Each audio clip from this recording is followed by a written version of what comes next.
नमस्कार दोस्तों, Om Shanti tune centre के इस प्लेटफॉर्म पे आपका हार्दिक स्वागत है। जय श्री श्याम। कैसे आप सब? उम्मीद करते हैं आप सब अच्छे होंगे, स्वस्थ होंगे, तंदुरुस्त होंगे और आप अपने आने वाले सभी एग्जाम्स की तैयारी अच्छे तरीके से कर रहे होंगे। दोस्तों, जैसे कि आप स्क्रीन पर देख रहे हैं, आज हमारी जो हिस्ट्री की जो है दूसरी क्लास होने जा रही है। और इससे पहले मैं एक क्लास जो है पहले करवा चुका हूँ, भारत में यूरोपियों का आगमन। और इसके अंदर जो है सबसे पहले जो क्लास मैंने पढ़ी थी उसमें जो है पुर्तगालियों के बारे में हमने पढ़ा था कि 17 मई 1498 को जो है वास्को डी गामा जो भारत आया था और कलिकट के नाम की एक जगह थी वहाँ पर आया था। और कई सारे टॉपिक हमने पढ़ लिए थे। एक बार मैं रिमाइंड करवा देता हूँ कि कौन कौन से टॉपिक हमने पढ़ लिए थे। ये सारे के सारे चीज़ें हम पढ़ चुके हैं। भारत में यूरोपियों का आगमन, सबसे पहले हमने पुर्तगाली पढ़ने थे। ठीक है, समुद्री मार्ग की खोज करने का पुर्तगालियों को श्रेय जाता है। 17 मई 1498 को जो है, और कौन सी शताब्दी की? 15वीं शताब्दी की बात है ये। पुर्तगालियों का मंतव्य क्या था कि जो भाई उनका जो है व्यापार स्थापित करना और ईसाई धर्म का जो है प्रचार प्रसार करना सबसे ज़्यादा महत्वपूर्ण, तो ईसाई धर्म का प्रचार प्रसार करना था। और क्या रहा, पुर्तगालियों के आगमन के समय भारत की स्थिति क्या क्या थी। उसके बाद भारत आगमन के अभिप्रेरण क्या थे। उसके बाद पुर्तगाली व जमोरिन, जो कि उस टाइम पे कलिकट का जो है क्या था, राजा था गोवा में। कई सारी बातें हमने यहाँ पे पढ़ ली थी। आज की जो क्लास हमारी हिस्ट्री की जो है सेकंड क्लास है, भारत में यूरोपियों का आगमन, कैसे कैसे हमें इसको सोल्व नहीं पढ़ना है, क्या क्या चीज़ें हमारे सामने आती है, तो देखते हैं बारी बारी से।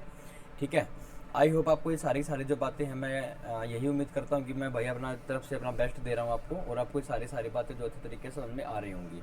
ठीक है, चलो चलते हैं फिर अपनी पहली क्लास के सेकंड क्लास में हिस्ट्री के। हम देखते हैं आज का टॉपिक क्या है। सबसे पहले एक बढ़िया सी कोट आपके लिए कह रहा है कि कामयाबी की चाबी आत्मविश्वास और लगन है।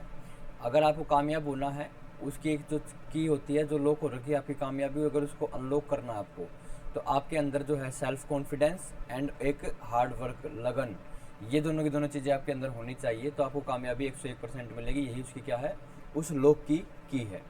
ठीक है, जो क्या कर देगी, आपकी कामयाबी को अनलॉक कर देगी। ओके, चलते हैं। भारत में पुर्तगाली साम्राज्य का सूत्रपात क्या था।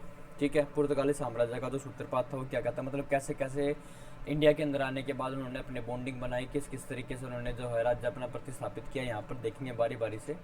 चलिए, तो लेट्स बिगन, स्टार्ट करते हैं। पुर्तगाली भारत का एक नया इतिहास वर्ष 1505 में प्रारंभ हुआ। ठीक है, कब हुआ? 1505 में नया इतिहास स्टार्ट हो गया यहाँ से, जब पुर्तगाल के सम्राट ने 3 वर्षों के लिए भारत में एक गवर्नर की नियुक्ति कर दी। अब हुआ क्या, 1500 में तो लगभग उन्होंने क्या कर दिया था, यहाँ पर जो है भाई अपना व्यवसाय स्टार्ट कर दिया था। अब हुआ ये कि भाई जो 1505 ईस्वी में जो पुर्तगाल का जो सम्राट है, उसे 3 साल के लिए भारत के अंदर एक गवर्नर की नियुक्ति करनी स्टार्ट कर दी। कब की बात है? 1505 में। तो भारत के अंदर पहला जो गवर्नर जो है नियुक्त हुआ था किस साल में, तो आपसे पूछे साल पूछे तो 1505 में। और उसका नाम क्या था? अब इसका पहली बात तो ये जो गवर्नर बनाया, इसका काम क्या था वो देखो। किया गया उसे पुर्तगाली की रक्षा हेतु पर्याप्त सुविधाएं, मतलब जो भी पुर्तगाल के जितने भी यहाँ पे पुर्तगाली रहते हैं इंडिया के अंदर, गोवा के अंदर, ठीक है, उनको क्या सारी की सारी रक्षा के लिए सारी सुविधाएं मिलेंगी। अब वह बल प्रदान किया गया। फ्रांसिस्को डी अल्मेडा नवनियुक्त, सबसे पहला जो अगर आपसे पूछ ले, फ्रांसिस्को डी अल्मेडा नवनियुक्त सबसे पहला जो है नया जो है गवर्नर भारत के अंदर, पुर्तगाली गवर्नर कौन बना, तो सबसे पहला क्वेश्चन तो आपका ये बन गया इंपॉर्टेंट भाई। ठीक है, आप इसको नोट कर लेंगे कि भारत के अंदर पुर्तगालियों का पहला गवर्नर कौन था, तो फ्रांसिस्को डी अल्मेडा जो था क्या था, भारत का पुर्तगालियों का गवर्नर था पहला। ठीक है, उसका काम क्या था भाई, सारी तो क्या करेंगे, रक्षा व बल के लिए जो भी सुविधाएं होंगी वो सारी की सारी वो प्रोवाइड करेगा पुर्तगालियों को। ठीक है, नियुक्त गवर्नर को भारत में पुर्तगाली स्थिति को सुदृढ़ करने को कहा गया और अदन, अरमुज और मलक्का को जब्त करके 3 जगह है, एक तो नाम है क्या किया गया, और एक नाम है क्या अदन, एक नाम क्या अरमुज, और एक क्या नाम है मलक्का। ये तीनों जगह को क्या कर लिया गया, जब्त करके मुस्लिम व्यापार को बर्बाद करने का निर्देश दे दिया इसने। पहला गवर्नर फ्रांसिस्को डी अल्मेडा पुर्तगालियों का, ठीक है, जो कि भारत के अंदर बना था। उसके बाद इसने क्या किया, मुसलमानों के 3 जगह पे, नाम कौन कौन से थे, अदन, अरमुज और मलक्का, अदन, अरमुज और मलक्का को जब्त कर लिया, और वहाँ पर क्या किया, मुसलमानों का व्यापार जो है क्या कर दिया, बंद कर दिया। ठीक है। अब उसे अंजादिया दिया कोचिन, कनौर और कलेवा के किलेबंदी करने की सलाह दी गई। अब वहाँ से सलाह एक कहाँ पे, पुर्तगाल से, कि भाई आप गवर्नर जनरल जी एक काम कीजिए, कौन कौन से, अंजादिया दिया कि कोचिन को, केनौर को और कलेवा में, ये 3 जगह। तो पहले तो वो जो है अपना स्थापित हासिल कर सका था कहाँ पे, अदन में कर लिया, अरमुज में कर लिया, मलक्का में कर लिया। इन 3 जगह पे तो उसने अपना स्थापित कर लिया, वहाँ पे व्यवस्था खत्म कर दिया किसका, मुसलमानों का। अब उसको सलाह दी गई कि आपको एक काम और करना है, कौन कौन सी जगह पे, कोचिन नाम की जगह, कैनौर नाम की जगह और केलवा नाम की जगह पे किलेबंदी करने की आप क्या कर दी, इसको सलाह दे दी गई। और वेनिस के घटते व्यापार पर नज़र रखते हुए, जिनका आकर्षक व्यापार पुर्तगाली हस्तक्षेप के कारण खतरे में था, मिस्र ने पुर्तगालियों को रोकने के लिए लाल सागर पर अपनी चौकसी बढ़ा दी। अब हुआ क्या, देखो, जब ये पुर्तगाली इंडिया आते थे तो बीच में आता है लाल सागर, और लाल सागर से होते हुए इन, अब वहाँ पर हुआ क्या, मिस्र वालों को भी खतरा महसूस हुआ कि ये इंडिया के ऊपर अपना कब्जा कर रहे हैं, तो क्यों ना ये क्या कर दे, क्या पता है मिस्र के ऊपर भी अपना कब्जा कर दे। तो मिस्र वासियों ने क्या किया, वहाँ पर, कहाँ पर, लाल सागर के ऊपर जो है क्या कर दिया इन्होंने, अपनी जो है चौकसाई क्या कर दी, बढ़ा दी। चौकसाई क्या कर दी इन्होंने अपनी बढ़ा दी कि भाई जो है यहाँ पर जो है ज़्यादा से ज़्यादा पहरेदार रखो, ताकि जो पुर्तगाली है वो अपने मिस्र के अंदर एंटर ना कर सके। ठीक है, यहाँ तक आई होगा आपको ये बातें समझ में आ गई होंगी। ठीक है, तो 1505 में क्या हुआ, सर गवर्नर बना, नाम क्या था, फ्रांसिस्को डी अल्मेडा था। सबसे पहले उसने क्या किया सबसे पहले उसने सर अदन, अरमुज और मलक्का नाम की जगह पर, जो जहाँ पर मुसलमानों के व्यापार थे, वहाँ पर उनको क्या कर दिया, ख़त्म कर दिया। ठीक है, उसके बाद उसने जो है अपना जो है अधिकार जब अपनाया कहाँ पर, कोचिन, कैनौर और कलेवा पर क्या कर दी, उसने किलेबंदी कर दी। ठीक है, आगे चलते हैं।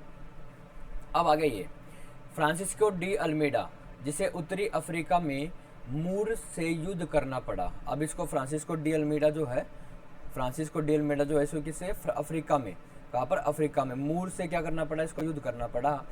जल्द ही इस चुनौती से भी क्या हुआ, उभर के सामने आ गया। हालांकि 1507 ईस्वी में पुर्तगाली सुक्वेंद्रन को मिस्र, नाम याद रखना भैया वाला, पुर्तगाली सुक्वेंद्रन को मिस्र की और गुजराती नौसेना ने संयुक्त रूप से द्वीप से हटाकर समुद्री युद्ध में क्या कर दिया, हरा दिया। और अल्मेडा का जो पुत्र है वो क्या हो गया, उस युद्ध में मारा गया। ठीक है भाई, अब यहाँ पर जो मिस्र और गुजराती की जो सेना थी, उसने क्या किया, यहाँ पर फ्रांसिस्को के साथ क्या किया, युद्ध किया, और इस युद्ध में, समुद्री युद्ध में उसको क्या कर दिया, हरा दिया, और अल्मेडा का जो पुत्र है वो क्या हो गया, वहाँ पर मारा गया। अगले ही वर्ष अल्मेडा ने दोनों की नौसेना को पूरी तरह से, लेकिन अगले साल मतलब 1508 ईस्वी में, 1507 में तो ये हार गया, 1508 ईस्वी के अंदर हुआ क्या, इस अल्मेडा ने दोनों नौसेनाओं को, कौन कौन सी दोनों नौसेनाओं को, एक तो मिस्र वाली, मिस्र की नौसेना, और एक गुजराती जो नौसेना वो, इन दोनों नौसेनाओं को क्या कर दिया, ध्वस्त कर दिया, और क्या कर दिया, अपनी हार का बदला लिया, अपनी हार का क्या लिया, बदला लिया। तो अगर पेपर में ये आ जाए क्या कि फ्रांसिस्को डी अल्मेडा का पुत्र किस सन में मारा गया, तो आप कहेंगे सर 1507 ईस्वी में मारा गया। ठीक है भाई, 1507 ईस्वी में मारा गया। आगे चलें, अपनी हार का बदला लिया उसने कब, 1508 ईस्वी में। किस किस को रह करके, उसने मिस्र को और गुजराती नौसेना को। आगे चलते हैं, अब विस्तार की नीति। विस्तार की नीति का मतलब ये है कि अपना राजपाट कैसे बढ़ाया गोवा के अंदर या भारत के अंदर, वो देखेंगे अब इस वाले टॉपिक में। ठीक है, आई होप आपको ये सारी की सारी बातें जो है समझ में आ रही होंगी, आपके मगज में घुस रही होंगी। ठीक है, मैं बेटा कोशिश ये कर रहा हूँ कि आपको सारे का सारा जो है ऑथेंटिक डाटा दूँ, सारा का सारा। ठीक है, और आपको सारी बातें समझ में आ जाए।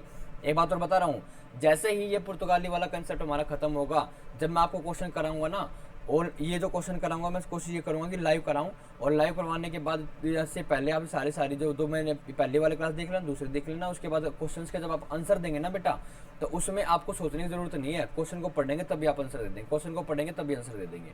ठीक है, तो अगला जो टॉपिक हमारा आ गया वो आ गया क्या, विस्तार की रणनीति। क्या विस्तार की नीति थी कि भाई भारत के अंदर अपना साम्राज्य कैसे स्थापित करना है। आगे चलते हैं, देखो अब पहला गवर्नर कौन था, सर फ्रांसिस्को डेल मोडा। ठीक है, उसने क्या किया था सर, उसने 3 जगह पे, अमुर्ज, मलक्का और अदन नाम की जो 3 जगह थी, देखो ये रही, अदन, अरमुज और मलक्का नाम की जो 3 जगह है, इन पर क्या कर लिया, अपना स्थापित हासिल कर लिया। उसके बाद उसने कोचिन, कन्नौर और कौन सी, केलवा, नाम की जगह पर भी स्थापित हासिल कर लिया था। आगे चलते हैं, विस्तार की रणनीति क्या आई थी। अल्फांसो डी अल्बुकर्क, ये नाम आ गया। अब ये कौन है? अल्फांसो डी अल्बुकर्क, जिसने भारत में पुर्तगाली गवर्नर के रूप में अल्मेडा का स्थान लिया। अल्मेडा, फ्रांसिस्को डी अल्मेडा, मतलब सर दूसरा गवर्नर है ना। पहला गवर्नर तो कौन आया? आप कहेंगे सर पहला जो गवर्नर था वो तो हमारा ये है ना, पहला गवर्नर हमारा आया सर फ्रांसिस्को डी अल्मेडा।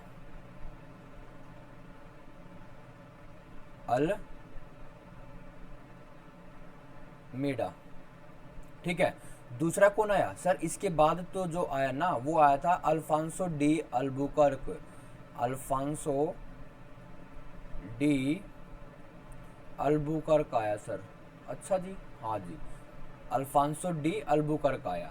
अब इसने भी किसके रूप में कार्य किया? तो आप कहेंगे सर गवर्नर के रूप में कार्य किया। ठीक है, पुर्तगाल का गवर्नर के रूप में कार्य किया। अब इसने क्या रणनीति अपनाई वो भी देखते हैं। देखो भाई, अल्फांसो डी अल्बुकर्क, जिसने भारत में पुर्तगाली गवर्नर के रूप में अल्मेडा का स्थान लिया, के पास अधिक बड़ी और व्यापक रणनीति थी। ठीक है, मतलब उसकी सोच कुछ थी फ्रांसिस्को डी अल्मेडा की। अब इसकी जो थिंकिंग थी, सोचने का जो लेवल था वो उससे डबल था, मतलब उससे अच्छे लेवल पे सोच रखा था उसने। व्यापक नीति थी, मतलब बड़े पैमाने की नीति थी। अब वो क्या नीति थी वो देखते हैं आगे क्या थी। वह पूर्व में अपनी मृत्यु से पहले पुर्तगाल साम्राज्य की स्थापना का कार्य पूरा कर लेना चाहता था।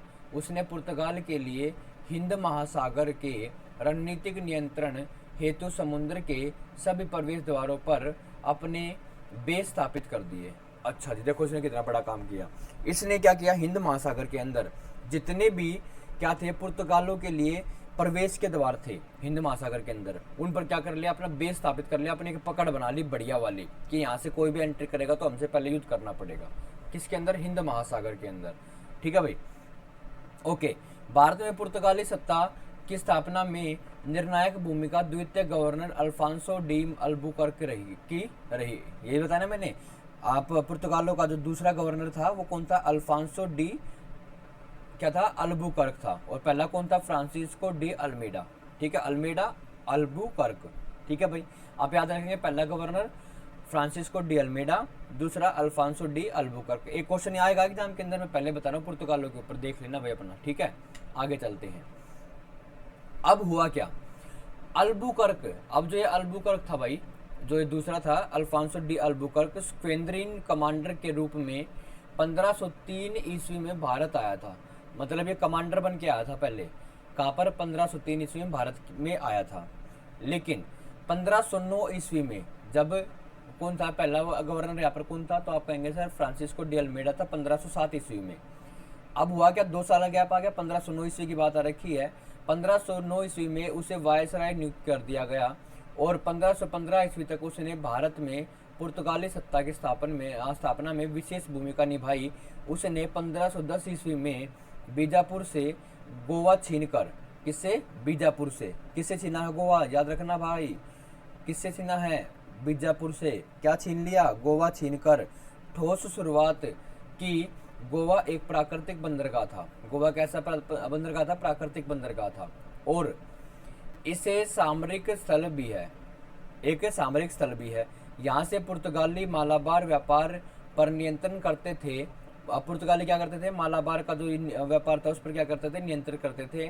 वह दक्षिण के राजाओं की नीति का परीक्षण भी करते थे। देखो अब यहाँ पे बात सुनना ध्यान से भाई। जो गोवा था, गोवा ये हमारा, अगर मैं इंडिया बनाऊँ यहाँ पे ऐसे, तो गोवा कुछ यहाँ पे है। अब इस गोवा के अंदर जो है बैठ करके ये कौन है? अल्बुकर्क, अल्फांसो डी अल्बुकर्क क्या करता था? यहाँ पर रणनीति अपनाता था कि भाई हमें कैसे तो यहाँ पर व्यापार को बढ़ाना है, व्यापार पर नियंत्रण कैसे करना है इंडिया के अंदर। ठीक है, और दूसरा दक्षिण के अंदर, ये जो हमारे इतना बड़ा ये एरिया है दक्षिण के अंदर, जितने भी ये राजाएं हैं यहाँ पर इस साइड जो राजा है कि क्या क्या नीतियाँ हैं उनका परीक्षण क्या करता था कि भाई ये नीति क्या अपना रखी है इन्होंने यहाँ पर, जो है क्या साम्राज्य स्थापित करने के लिए रणनीति इन्होंने अपना रखी है। इन दोनों पे काम करना था कहाँ पर? गोवा में बैठ करके। ठीक है भाई, अब आगे चलते हैं। मैं एक बार इसको थोड़ा सा रफ कर लेता हूँ ताकि आपको अच्छे तरीके से क्या हो जाए, ये विजिबल हो जाए। ठीक है, अभी आगे देखना और भी ट्विस्ट आएगा अभी कहानी में आपको, देखो। ठीक है, इस आधार पर पुर्तगाली गोवा के सामने की मुख्य भूमि दमन, अब गोवा के सामने कौन सी भूमि थी, एक दमन थी, राजौरी थी और दाबोल के बंदरगाहों पर कब्जा जमाने में सफल रहे। उसने यहाँ पर बैठ कर रणनीति बनाई गोवा के अंदर, गोवा के सामने की जितनी भी आसपास की जितनी ज़मीन थी उन सभी पर उसने क्या कर दिया, अपना कब्जा जमा लिया। किसने, अगर वायसराय पूछे तो वो भी अल्बुकर्क, अल्फांसो डी अल्बुकर्क। ठीक है, और अगर दूसरा गवर्नर पूछ ले तो वो भी कौन, अल्फांसो डी अल्बुकर्क। कब जमाया, 1510 ईस्वी में जमाया। आगे चले, ठीक है, कौन कौन सी जगह पर, तो सर दमन में, राजौरी में और दाबोल में।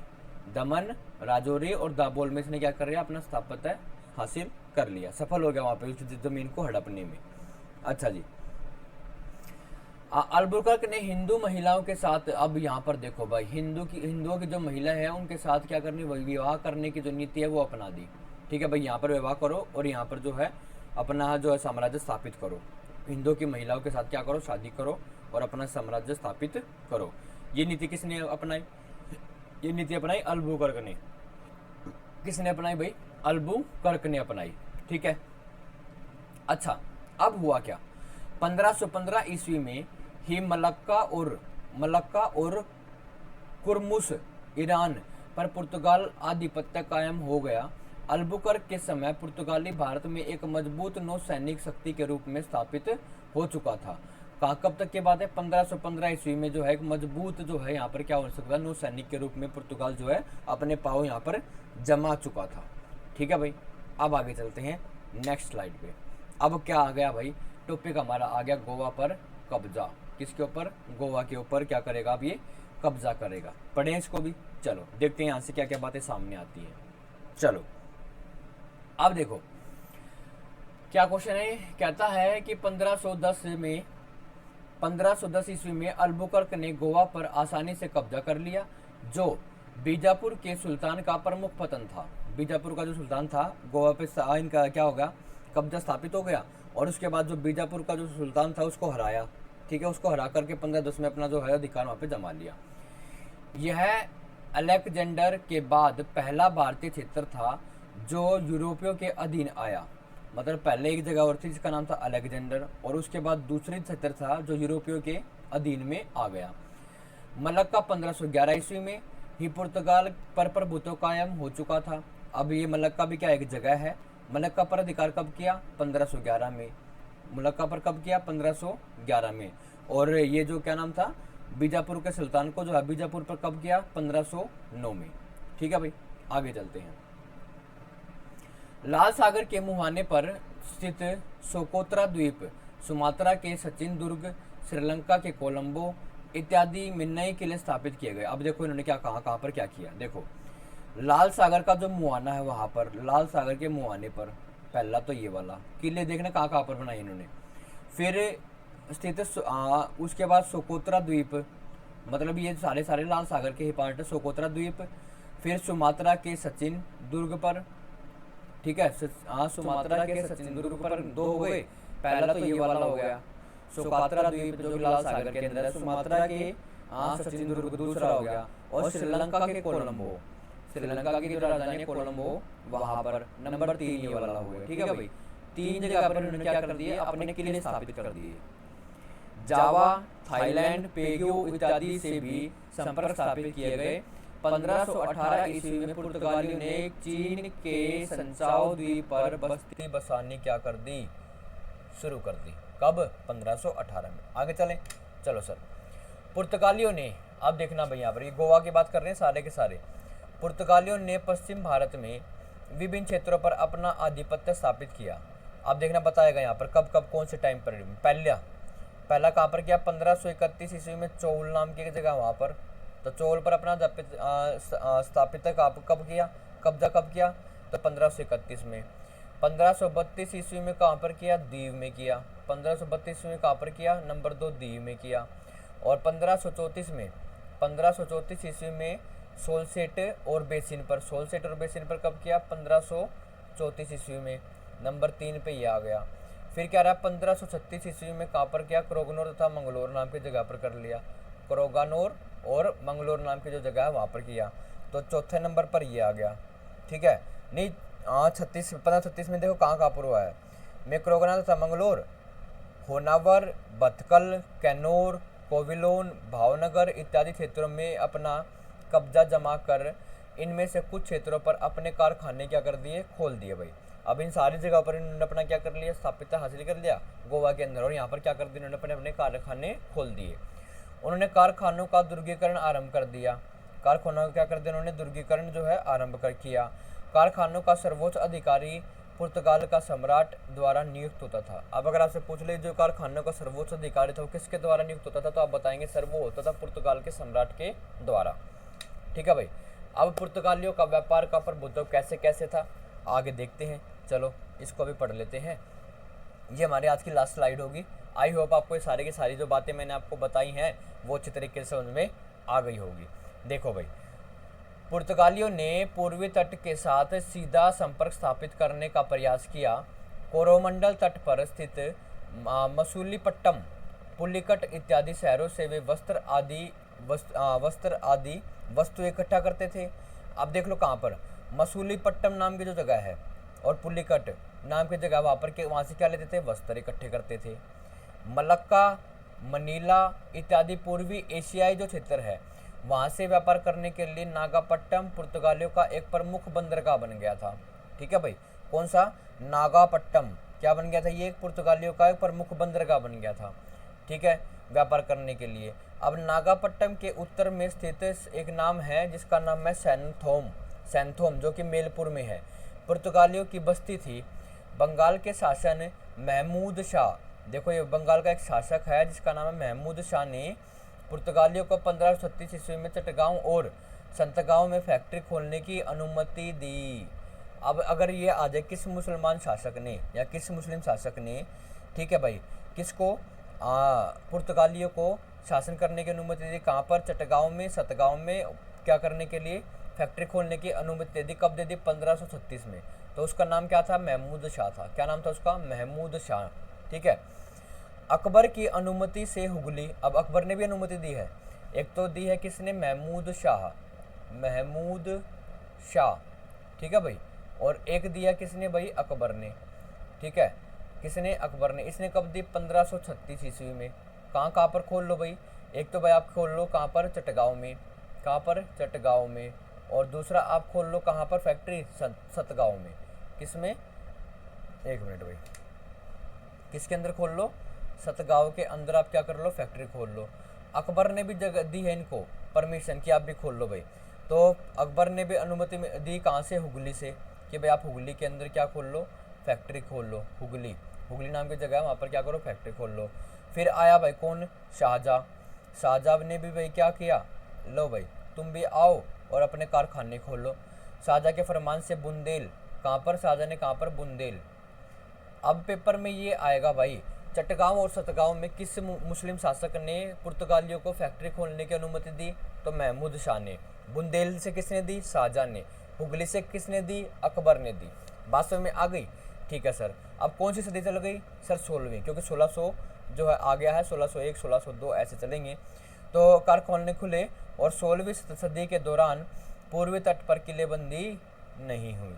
आज की क्लास में भाई पढ़ेंगे इतना ही। आई होप आपको ये जो चैप्टर है अच्छे तरीके से समझ में आ रहा होगा, ठीक है। वीडियो को आप क्या करेंगे भाई, लाइक, शेयर एंड सब्सक्राइब करेंगे भाई, ठीक है, क्योंकि आपका एक लाइक, एक सब्सक्राइब, ठीक है, मुझे भाई बहुत ज़्यादा मोटिवेशन देता है। और मैं ईमानदार से बताऊं भाई, इसके अंदर है ना, मुझे इस पीपीटी को बनाने के लिए कम से कम 3 से 4 घंटे की मेहनत करनी पड़ती है। और ये सारी की सारी मेहनत बेटा आप लोगों के लिए हो रही है, क्योंकि कहीं ना कहीं आपके ये वीडियो जो है कहीं ना कहीं पर किसी ना किसी तरीके से ज़रूर काम आएगी। आज जो टॉपिक था हमारा वो था क्या, आज की हमारी दूसरी क्लास थी। इस दूसरी क्लास में हमने क्या पढ़ा, एक तो हमने सबसे पहले सर एक मोटिवेशन कोट पढ़ा, कामयाबी की चाबी आपका आत्मविश्वास और लगन है, इसको गुम ना होने दे। भारत में पुर्तगाली साम्राज्य का सूत्रपात कैसे हुआ, पहला टॉपिक ये था हमारा।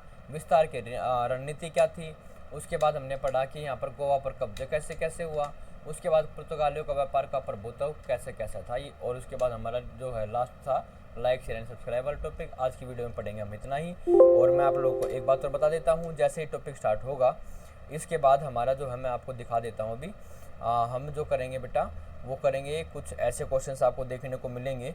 1 मिनट का टाइम दिया आप मुझे। पीपीटी में बनाने लग रहा था तो उसमें थोड़ा सा टाइम लग गया बेटा, तो आपको मैं दिखा देता हूँ कि आपको कितना इंटरेस्ट आएगा पढ़ने में, इस बात की गारंटी मेरी है। देखो पहले हम टॉपिक पढ़ लिया, हमने पूरे चैप्टर पढ़ लिए, उसके बाद हम क्वेश्चंस पढ़ेंगे। वर्ष 1498 ईस्वी में वास्को डा में भारत कहाँ पर उतरा था? तो कलिकट नाम की जगह पर उतरा था। वास्को डा में कहाँ का रहने वाला था? पुर्तगाल का रहने वाला। गोवा, दमन और दीव के उपनिवेश का मूल तय किया गया था किसके द्वारा? देखो अभी हम पढ़ के आए गोवा वाला, तो पुर्तगालियों के द्वारा किया गया था, ठीक है ना। तो सारे के सारी चीज़ें हम पढ़ेंगे बारी बारी से। एक चीज़ें जब आप पूरे चैप्टर पढ़ लेंगे ना बेटा, तो आपको ज़रूरत नहीं रहेगी कि भाई हम दोबारा से इस चीज़ को पढ़ें। आप अपने माइंड में, आपके माइंड में सेट हो जाएंगे अच्छे तरीके से सारी की सारी चीज़ें। बस आपको ये जो PDF है हमारी जो टेलीग्राम चैनल है उस पर मिल जाएगी। ओम शांति ट्यूशन सेंटर के नाम से हमारा टेलीग्राम है। टेलीग्राम का लिंक मैं डिस्क्रिप्शन में डाल दूंगा, आप वहाँ से जाके चेक कर सकते हैं। Thank you, have a nice day. जय श्री श्याम। हंसते रहिए, मुस्कुराते रहिए। बाय बाय, मिलते हैं फिर ब्रेक के बाद, ठीक है।